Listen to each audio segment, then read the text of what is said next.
Camille, good night. How are you? I miss for you. You are the one that saved the lesson because I was like ready for quit. I Okay. believe that none of you will come tonight.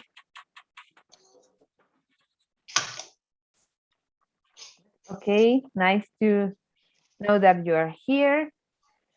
So today we will talk about indigenous communities. I Give me miss a for you. second. Give me a second, please. Because I need to. Tonight we will talk about indigenous communities. So I need to ask if you send me your essay. No miss. You need to send it. When you will do it? I could. When? I'm, When you will send it? I'm gonna check that. What is the easy miss? The easy. El ensayo, lo que vamos cuadrado para que se enviara anoche sobre los temas medioambientales. ¿Te acuerdas que vamos a ir? Don ¿Lo nivel hiciste? Sí, sí. Pero no Okay. lo puedo enviar. Okay. So I need that you please send it to me to my email because I need to check it for tomorrow, give you the feedback and show you all that I can find. Okay? Okay, miss.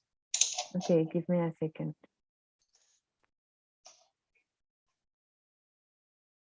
Miss, today is speaking call tonight.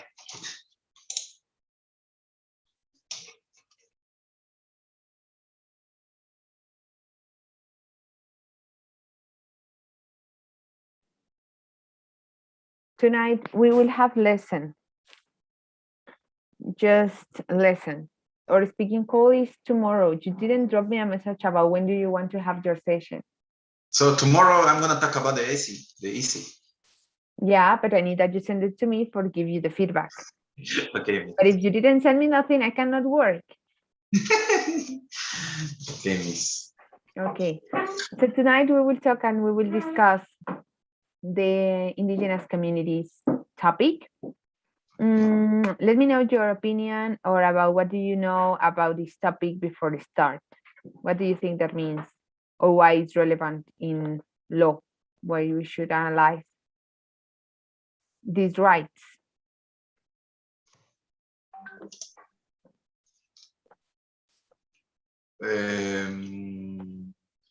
Well, the topic is international law or legal? No. It's not international law, it's related, but we will discuss about their protection, you know, like indigenous communities protection. And that framework is involving a lot of indigenous communities in like protected by the international, like the international treaties, conventions, but all the statutes that belongs to this matter, and also some guidelines that they give to the nations about how manage that human rights or their human rights. So it's so involved with international law, but it's not international law at all. It's like other field of law where we can study or we can analyze how we should promote and protect their rights, knowing about their different needs, you know? So we can have 100 definitions, and you can have maybe an indigenous community in your country, are some that in my country didn't exist, or some of your behaviors are not related at all with the indigenous communities in my country. So it's too wide or too restrictive, depending of which point of view we are analyzing the topic, right? Some countries can protect in a different international forums or protect them so good, different at us. For example, in Australia, a lot of indigenous communities live in the center of the country and they respect their autonomy. So they didn't let that any tourists or maybe some international agencies arrive to this protected spectrum, but they give them all the protection and also all the respect that they need for continue existing, right?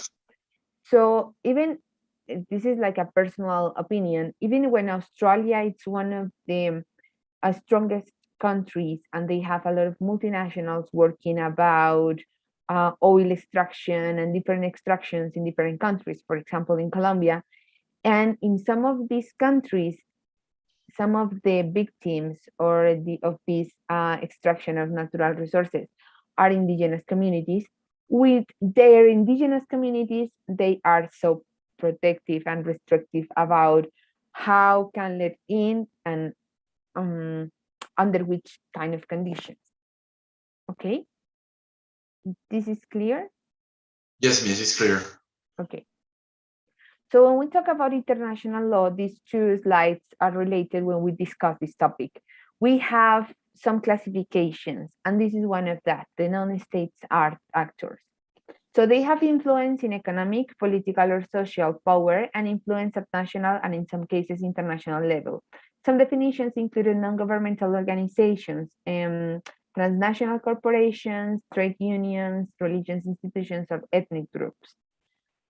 And what they have, these non-state actors, they have some like a lot inside of a lot of requirements. This is some of the most important ones.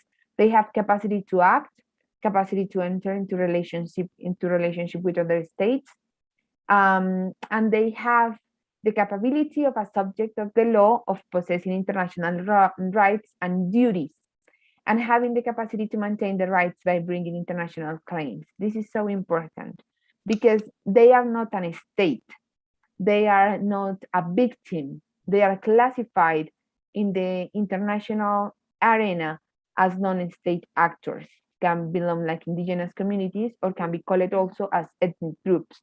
These ethnic groups, depending of the situation, they can present an impeachment or they can claim or do or create a complaint against some of the states or some of the private companies that are against of the right.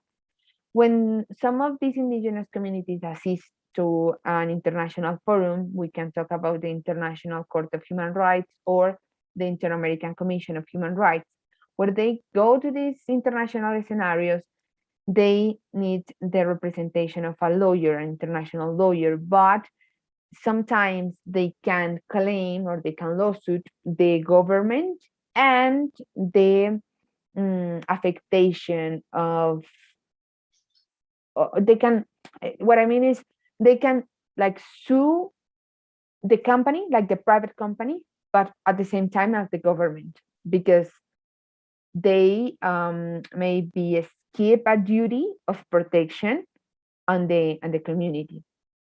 So this is like a triangle, right? Mm, but in the most of the cases, they are the victims.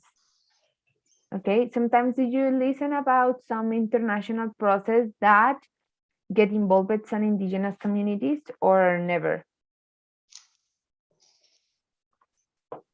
So You never listen in Peru, like a process where Peru belongs for some case where it get violation of human rights in indigenous communities? Or maybe in a news? well, you well, I watched that in the news, but in USA, a long time ago there was violence with the ethnic communities. So Mhm. now those groups are in national parks and they are protected by the American law.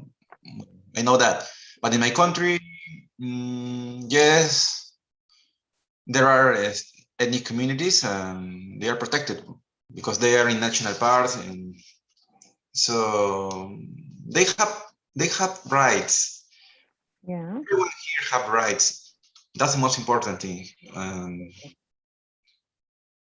Yeah, they are rights because they are human.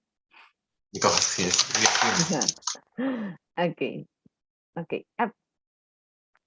So this is the concept that we can find in United Nations about what like how is composed an indigenous peoples or indigenous communities, right? So indigenous peoples are inheritors and practitioners, herederos y practicantes, of unique cultures and ways of relating to people and the environment. They have retained social, cultural, economic, and political characteristics that are distinct from those of the dominant societies in which they live, right? This is the most general one. Despite their cultural differences, indigenous peoples from around the world share common problems related to the protection of their rights and distinct peoples. Why? Because they have a lot of problems with discrimination, access to natural resources, access to education, access to health system, access to work with dignity or equal job opportunities. They have also problems with companies that affect their lands or territories. And I can start to give you a lot of possible problems that they can have, but in some of our countries, I guess that the ones that is more affecting them is the government or some private sector are really interested in exterminate them or killing them, because in the most of the time, as you mentioned it, they are in national parks or they are in territory that never have been object of exploitation. So in the most of the times, I am giving you the example of my country, they are in some places where you can find a lot of gold. So the companies are really interested. We have some Canadian companies, Australian companies, and also Colombian ones that are interested in try to give them or sell them other opportunities in other lands and try to move them for do extractions in these territories, but also change the law that protect these territories, you know, because they are not living there anymore. But what happens with this? Hello, Anne, good night, welcome. We're talking about indigenous communities. So we started a while ago. So I need that you keep updated in our YouTube channel. But for now, we are discussing about some of the issues or some of the problems that the indigenous communities has, depending of each scenario where we can analyze depending of each state, or I'm giving you the example of Colombia, right? Or what happened in my country.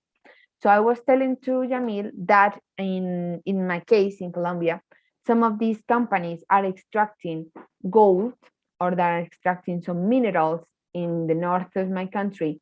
These companies belongs to Canada, Australia, and some Colombian companies, but they are selling to the communities a new opportunity in different lands. So they're trying to move in them, and then with across the law, they change the protection of the national park or this area that was protected. What happens in these scenarios? That when you made that the indigenous communities are subject to a migration process, you lose a lot of the, you lose the way that they can understand their rights on the land, you know, or in a specific place. In Colombia, for example, we have more than we have 102 communities, and all of them have like different perceptions about the life and about the world. But some of them are really restrictive about how they perceive God, you know. So for some of them, God is water. For some of them, God is fire. And for some of them, maybe it's just a stone. So if you move from their ancestral place, you are completely going against their international protection about their human rights of the whole community, even if they are giving the acceptation of moving, because we need to understand that we have different knowledge and different perception. And this is a really important part in this definition that give us United Nations. So They have retained social, cultural, economic, and political characteristics that are distinct from those of the dominant societies in which they live. So in my case, the dominant society is Colombia. But if we analyze some examples as Brazil, we know that really like a lot of indigenous community that lives in the jungle close to the border with Peru, they never get access to internet. They live like 40 years ago if we talk about development. If we are talking about the development that our society understand, you know?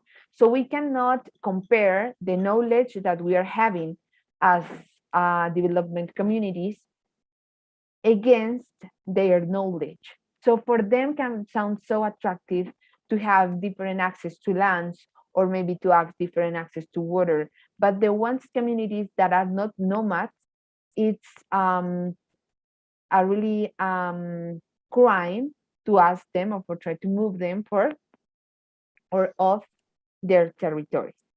I will, and I please ask Anne that turn on the camera. Yes, thank you so much, because you know that is my duty. So here, here I will put it. Indigenous people have sought recognition of their identities, way of life, and their right to traditional lands, territories, and natural resources for years. This is a fight that, in the most of the cases, exists in international arena, and this kind of process takes a medium something related like 8 years until 20, until 20, to 20, until 20. These kind of processes are really related with some specific violations that happened in the past, and they are trying to avoid that happen again. So can be like some migration process, some terrorism attack, some I don't know, some crimes, maybe they killed some of them, and they ask for international help when they finish with the national resources. What is national resources? It's all the process that they need to do inside of the country for have recognition, for have help, for have a sentence or a legal final decision that gives them justice. But if they don't have it, the way that they need to have this kind of indemnization, and sometimes also belongs to the moral character that can have a final decision in some of these really huge cases of human rights belongs to the international law. Okay, when we are having all of this information, it's so important that get clear that you will find it on United Nations or some high commissions. I will send you no, sorry, I will send you, no, I will show you the information in a bit. The rights have always been violated. This is a fact. Indigenous people today are arguably among the most disadvantaged and vulnerable groups of people in the world. As I mentioned it before, it's not that they are not at our same level, just they have a different perception about what is development, um, what is successful, what is a family, what is God, what is religion. So that not put us in a privileged position, but some of the politicians take advantage of that, because of course that the access to information and sometimes the language is not the same. In some communities, not in Colombia, it's really difficult to find one that doesn't speak Spanish but exists. They have different native languages, but what is happening is the new generations are not speaking the native language.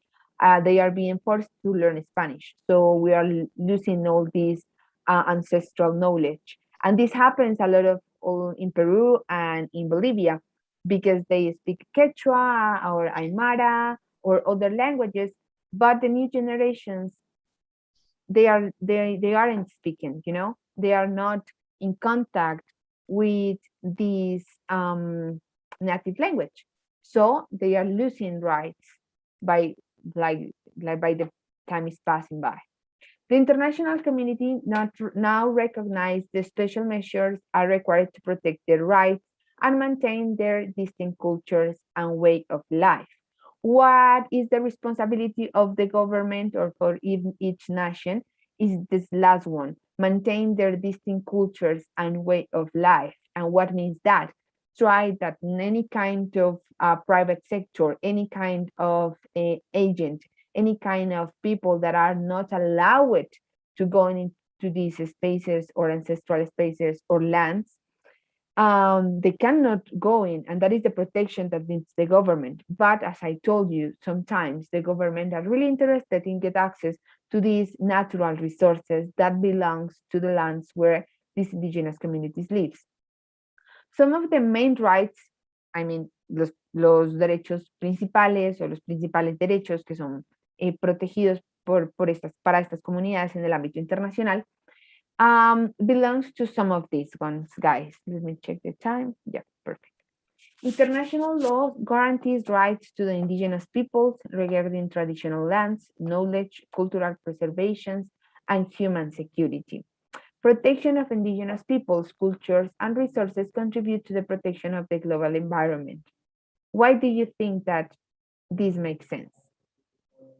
Why? Why do you think that if we as a country protect these kind of communities, we are protecting the global environment? You tell me, Jamil, that you are the engineer here. Well, we have to take care of them because it's a way to be respectful with them and to take care of the environment because it's our responsibility. I think that. Yeah, but what do you think that is connection between global environments and indigenous communities? With your experience with your environmental engineering. Well, I know that the indigenous people likes a lot the environment. They take care of the environment, and there there is a there is a great connection between them because the indigenous people respect the environment and well respect the environment. They have a lot of respect with the environment. Mm-hmm. Yeah, you're right. So the most of the most pure nature in all Latin American countries belongs to the territories that are in hands of indigenous communities. This is the problem. This is the main problem with livestock in Brazil. And in our countries, we can saw it in our national parks. Some of the most protected territories belongs in the most of the times to farmers, indigenous communities, tribal communities that we will see it in a bit, and people that not all the times are doing extractions or are doing farming on these lands. Just they are taking care because they perceive that some of these natural resources are guided by God and different kind of beliefs that we didn't have it. Okay. Now I want that we saw how we should be referred to the High Commissioner of Human Rights in the United Nations. So I have here two different examples where you can find online, and is a good way to read it, and then when you need to use it in the future, you can do it so naturally, right? So, asistencia técnica, entre otros, de UNICEF y de la Oficina Regional del Alto Comisionado de las Naciones Unidas para los Derechos Humanos, ¿verdad? Encouraged to seek technical assistance from, among others, UNICEF and the Regional Office of the High Commissioner of Human Rights, OHCHR. UNHCHR. ¿Ok? El gobierno apoya la labor de la Oficina Regional del Alto Comisionado de las Naciones Unidas para los Derechos Humanos y es partidario de la renovación de su mandato. The government supported the work of the Regional Office of the United Nations High Commissioners for Human Rights and was in favor of renewal of the mandate of that office. Okay, this is two examples of real life. We will discuss about these kind of commissions because they are the consulting agent for the government about how they need to deal with some protection of the rights of these communities. Okay, so some of the functions that we can find in this aspect is first, promote and protect all human rights, and this is like around the world. Okay, we speak out subjectively, the United Nations High Commissioner, not we. We speak out objectively against human rights violations and help develop the standards used to assess progress on human rights around the world. Okay? The other function, help empowered people or research. We talked about research before, que es investigación. Education and advocacy activities contribute to greater awareness and commitment by international community and the public of human rights issues. This means that thousands of people from all regions of the world are empowered to claim their rights. This is what the beginning of the lesson. If some of these groups, ethnic groups, indigenous communities, or tribal communities have some violation against their human rights, in the most of the time, some agencies or lawyers or consultant lawyers in human rights, they will represent them on the nation. And after the whole process, if the country didn't take action to give them the indemnization or a final decision that they are asking for justice in each case, they will represent them in an international forum. And this United Nations High Commissioner comes to is depending of the stage of the case, they can use it all their communications and all the manuals as a precedent. And if they are give them some rights or some protections to other communities around the world on their so expert concept, they analyze that some behavior of the states be against of human rights, the Inter-American Court needs to apply their suggestions. So this is one of the most important consulting agents in international way. We are talking about international human rights promoting and protection ones. Other of the functions that they have as a commissioner is helping the governments. With our presence in the ground, will help prevent abuses and help mitigate situations that can lead to conflict. Our monitoring and analysis fit into sensitive decision making and development scheduling. We also provide capacity building and legal advice to thousands of people supporting the development and sound enactment of laws and policies around the world. They are consulting of the government. And if, for example, the government need to take a decision about, I don't know, create a resort in some national park in Colombia, they consult them without any worry that they will create a decision against the government. So they are like a completely neutral agent that we will give to the government all the ruling on the international ruling that they need to follow. Try to have the goal of prevent any kind of conflict. So we are talking about precautionary principles. So this means that we are following some international standards or principles that, remember that a principle is a source of law. Esto es algo que tiene que aprender Yamil. Un principio es una fuente de derecho y en materia de derecho internacional es súper importante porque es lo que inspira los tratados, right? So when we are talking about international law, the sources of law And when we talk about principles, these principles inspires all the treaties and conventions and these international duties that takes the government. In each case, if they are having doubts about how apply some of these principles, they can consult to this kind of commission, to kind of commissions, and they will give them the advice, like first for free, but also they are trying to prevent the conflict. And this is one of the ruling of international standards, is the precautionary principles.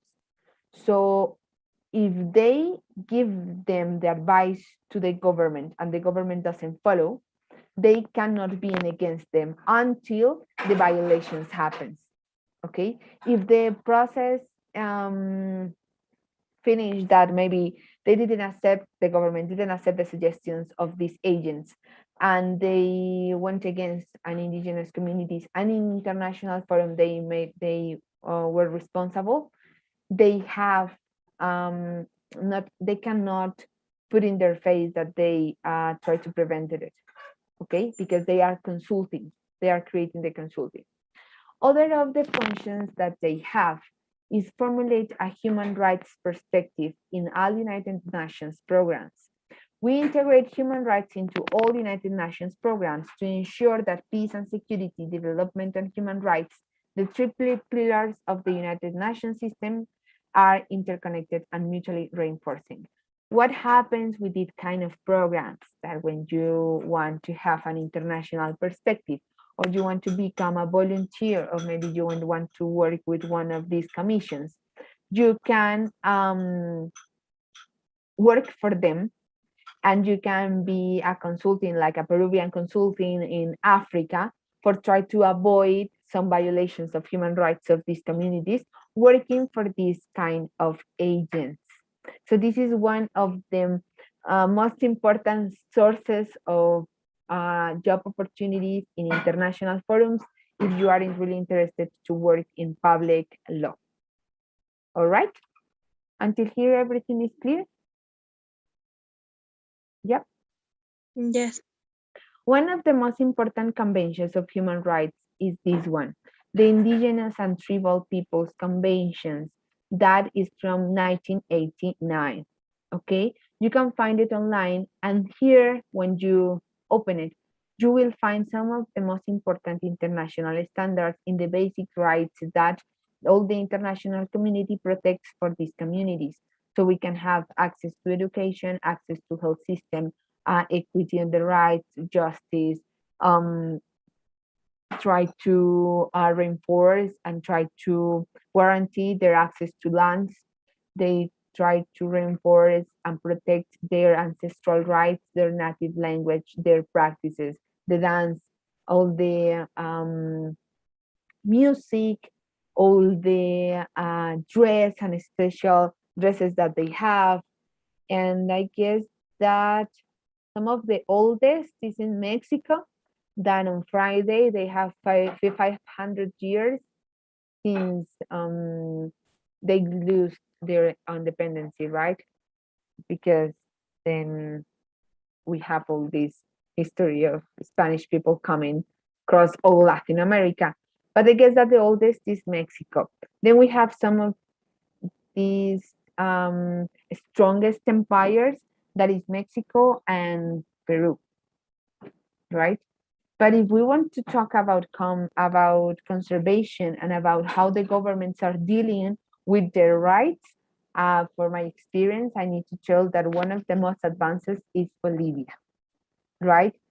About how they are preserving their culture that happens so much in main cities, and also when we are trying to access to the national parks, we can see how the government try to protect them and to protect their rights. And they have like a lot of, I guess that in Latin America, they are the ones that conserve more than in Peru their native languages. Maybe in Cusco we can find that some of them speak Quechua, or maybe some part close to the center and going to the Amazon in Peru, But in the main cities, it's not possible that we can find some of them. Maybe in Lima, it's not possible. But when we are in Bolivia, and Anne will let me and will help me with this, we have a lot of indigenous communities, and we have a lot of traditional standards that exist until today because of the way and the government is working. So depending of the way that you want to see it, I know that they have been in same as in Colombia, like also in a dictatorial state because the same guy was in power for 15 years or something. And this independently that be some right, left, that be neutral or has this news perception about politicians and how the politics should work. Someone that stay so much time in government is a really, really dangerous one because of the way that they are applying their public policies, because of the corruption and etc. We have the same situation, but in Colombia, our state is quite more violent. So they just are trying to, killing people and stuff. It's like for international processes, it's demonstrated that our government in Colombia is helping to some illegal organizations to kill some human rights defenders. And this is also involved these indigenous communities that are trying to defend or to preserve some natural spaces or protected scenarios. So in my country, it's really different. I guess that until now we have something like 100, more than 100 human rights defenders that were killed, right, or murdered. So from all or these um,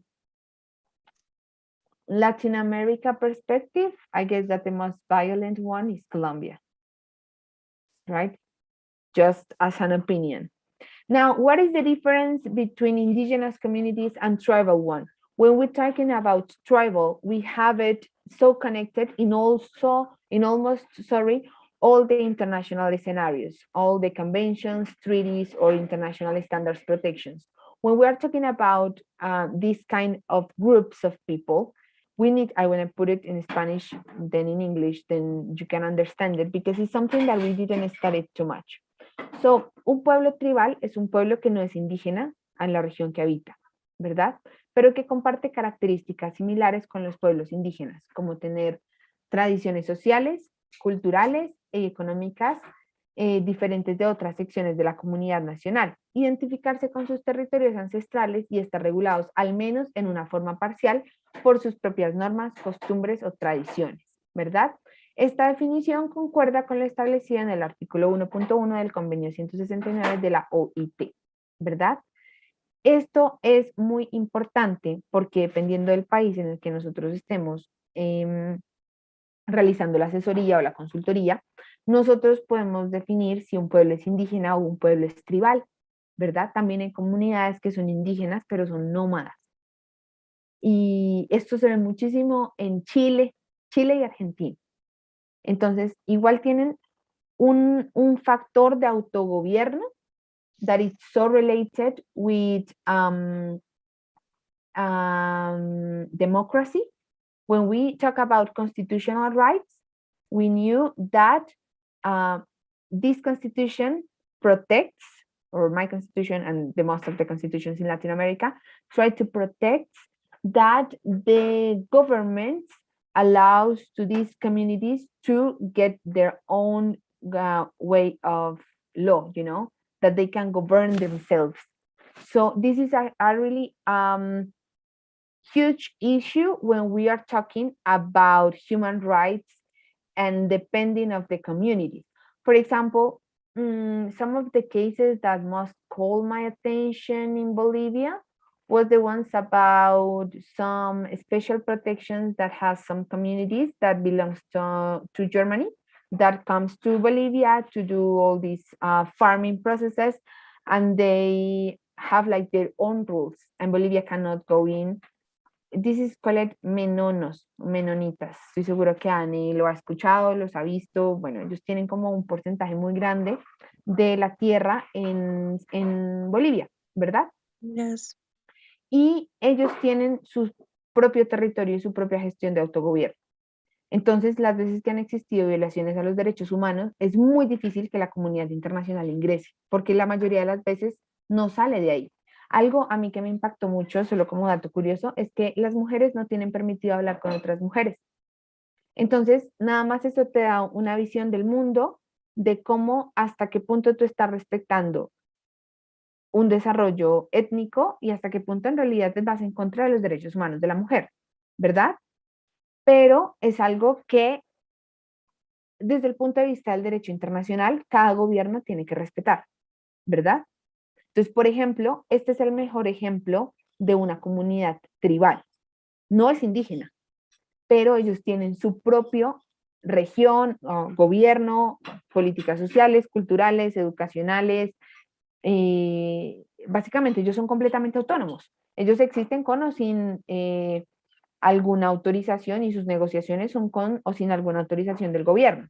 Y en Bolivia, por ejemplo, ellos tienen un gran porcentaje del territorio, lo que los hace como casi que un agente negociador. El gobierno no puede pelear con ellos porque ellos suministran la agroindustria a nivel súper grande en toda Bolivia. Okay, so this is just an example about what a tribal community is. So these Menones communities in Bolivia show us that they can have some traditions, social traditions, cultural, and economy that is so different that the whole of Bolivia.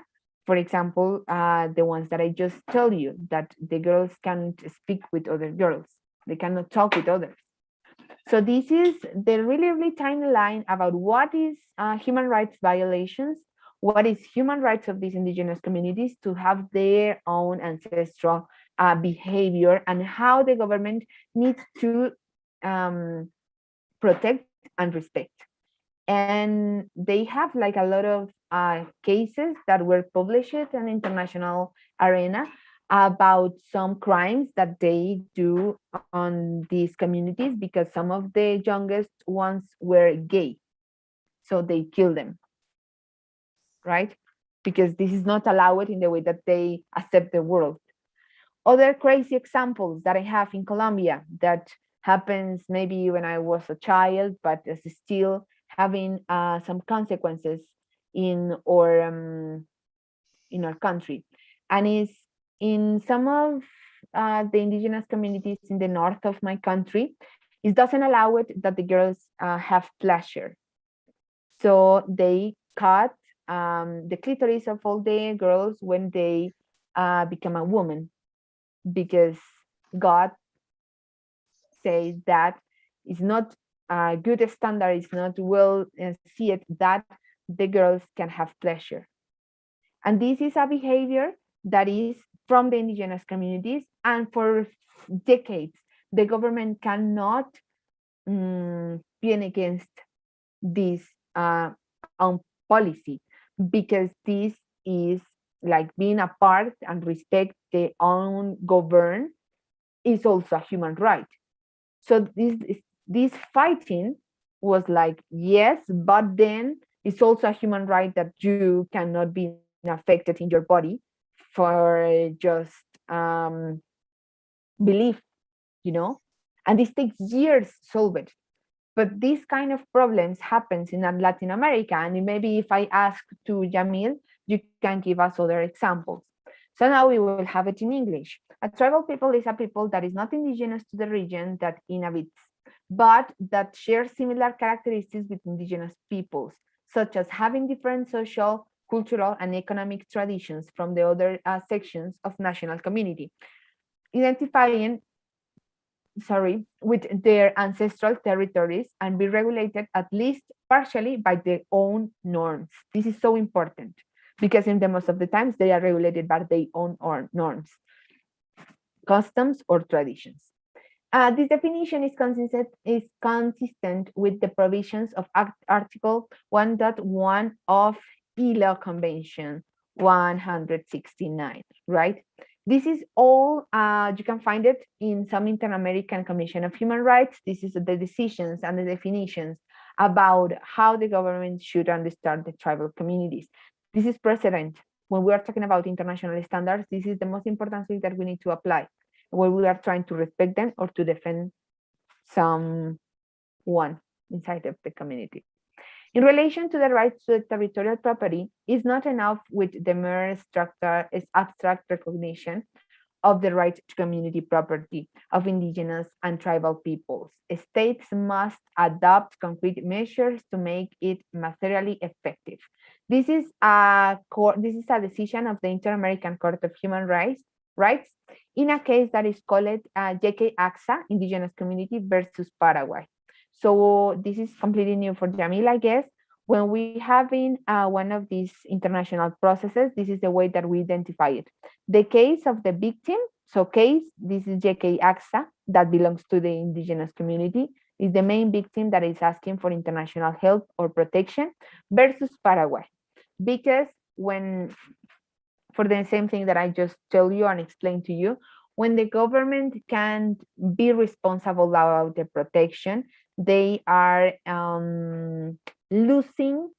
They have been declared as an international responsible of violation of human rights. Okay? Do you have any questions until here? Do you want to suggest? Do you want to apport something more? I think it's clear. Yeah, perfect. So important when we talk about indigenous communities that we need to follow the international standards. Then we need to talk about constitution and all the rights that exist, and about autonomy, about equity and democracy that we can find in our constitution. But also each community by experience, they have their own legal system, okay? They have the way to protect themselves in an international forum by the constitutions that they create with their own rule. They can have also some manuals that they can sustain and present as a proof in national trials, okay? They can argue that their own ruling exists in this kind of manuals or documents. Sometimes it's documented, sometimes it's just by custom. A veces está documentado, a veces es solamente por la costumbre. Y ellos son respetados como sujetos de derecho internacional y son respetados como tal en un juicio como autoridad ancestral, ¿verdad? Entonces, eso es como la última claridad que quería hacer para terminar con la clase de hoy. I will please ask you that you fill the survey that now is turned on.